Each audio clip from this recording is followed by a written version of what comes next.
So how do we go from shots looking like this, terrible misses, to shot like that? And you can see my excitement. So let me walk you through or take you along one of my virtual training sessions with a freshman basketball player. This is Jordan, and I have been working with Jordan for a little while now. And so she's having trouble shooting on the move. She's a very good ball handler. She's a decent shooter overall. And so today we're trying to learn how to square in the air and shoot on the move. Now, if you're less athletic, if you're a girl or just a lower level player, you're going to tend to get to the spot and then square up. Now, when the game picks up, as the speed picks up, you have to learn how to square in the air.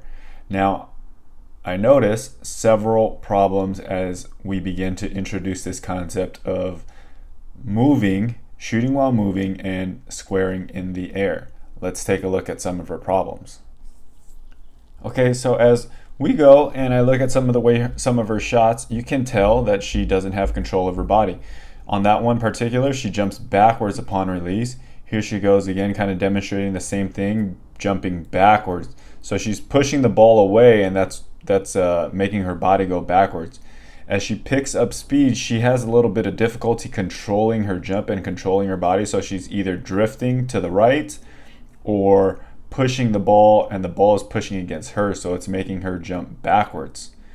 So in this little clip of me coaching her here, I tell her how to place her feet and how to place her load foot and then her explode foot. So she needs to swing her explode foot around. So in her situation, it would be the right foot, and how to position her right foot in order to get a better jump to be more on balance.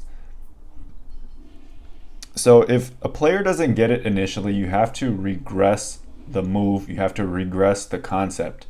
So instead of having her spin the ball and go full speed at it, because when you start full speed, you can identify all the problems, you can regress it. So I start to take her back.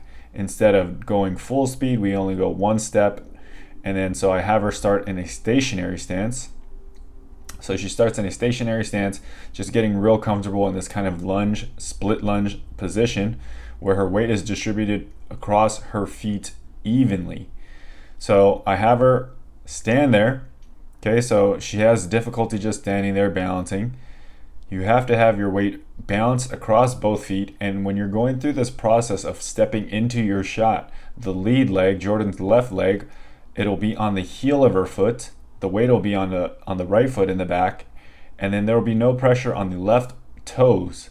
So as she goes to push through, the weight will transition through the right leg, up through the left heel, onto the left toes, and then as she swings around, then she can explode and then shoot it. So I have her go through this drill, stationary, just standing there, eliminating the dribble, eliminating the catch, eliminating any extra movement, and all we're focused on is the end. And all I'm focusing on here is not whether the ball goes in or not, it's whether or not she can evenly control her body. So on that shot there, she's still fading and twisting away, so she doesn't have it quite yet. So we just go through many more repetitions of this. Stand there, balance. I make her stay there for 3 to 5 seconds until she really feels and understands that body position. And then from there, she can begin to push with the right foot and then explode once that right foot contacts with the floor.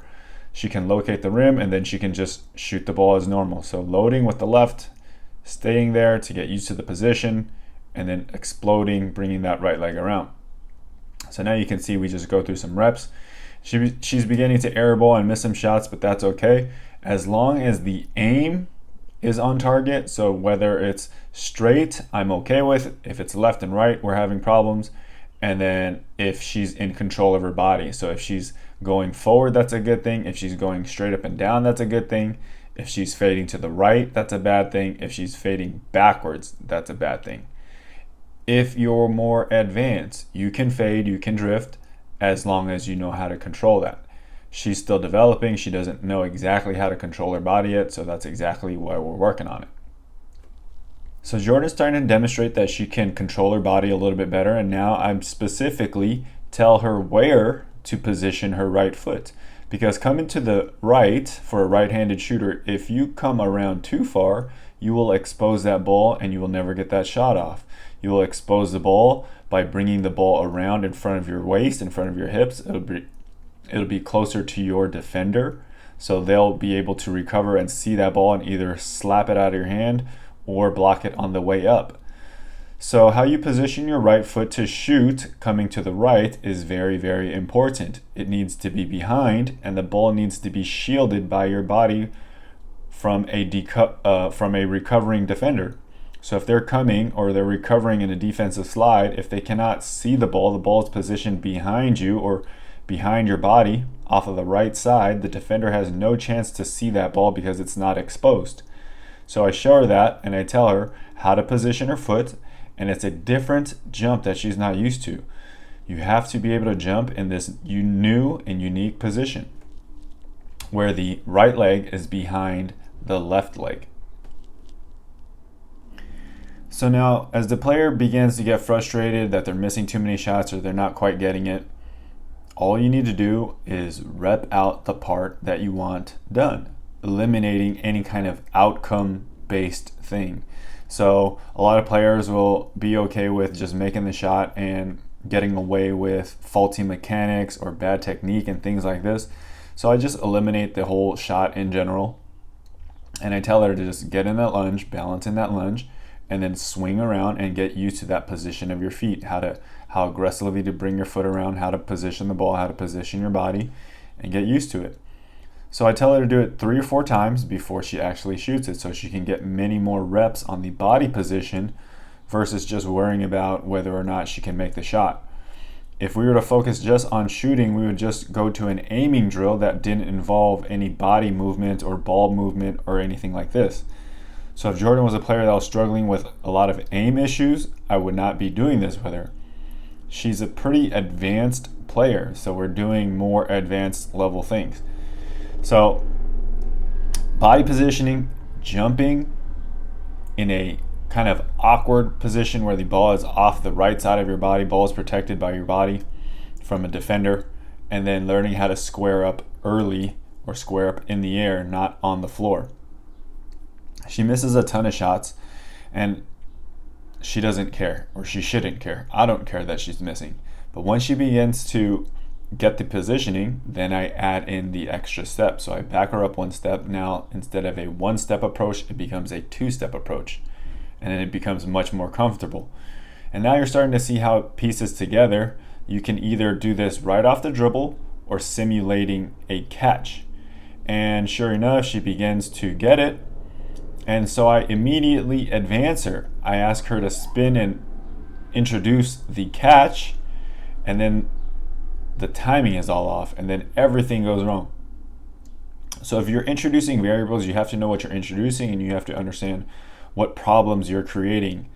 So she understands how to position her feet, she understands how to shoot the ball, she understands how to square in the air now, but she doesn't understand the ball timing.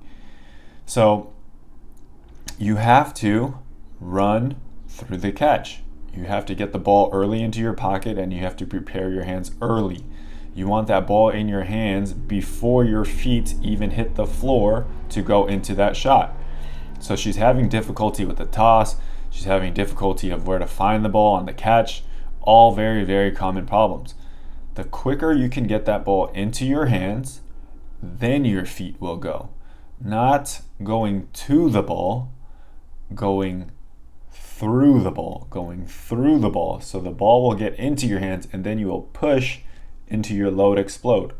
So going through, running through the catch, it's something very, very common that players do not get, do not understand. They're always running to the ball and then shooting where the ball is. If you run through the ball, you will have all your momentum to jump, you will have your speed, you will have your acceleration, and it'll work into principles of jumping.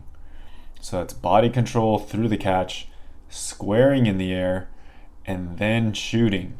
Aim is the most important part, but once you can control all your body positions through running, jumping, stopping, changing directions, the aim will become a lot easier, because if you're not jumping backwards, sideways, if you're not sure which way your body is pushing forces, your aim is always going to be off.